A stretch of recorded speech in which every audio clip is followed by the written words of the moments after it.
ಆಸೆಯೇ ದುಃಖಕ್ಕೆ ಮೂಲ, ಅಸೂಯೆ ಒಳ್ಳೇದಲ್ಲ, ಬೆಳ್ಳಗೆ ಇರೋದೆಲ್ಲ ಹಾಲಲ್ಲ, ಇಲ್ಲಿ ಯಾರು ಮೇಲಲ್ಲ,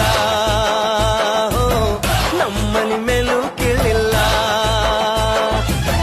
ಆಸೆಯೇ ದುಃಖಕ್ಕೆ ಮೂಲ, ಅಸೂಯೆ ಒಳ್ಳೇದಲ್ಲ, ಬೆಳ್ಳಗೆ ಇರೋದೆಲ್ಲ ಹಾಲಲ್ಲ, ಇಲ್ಲಿ ಯಾರು ಮೇಲಲ್ಲ.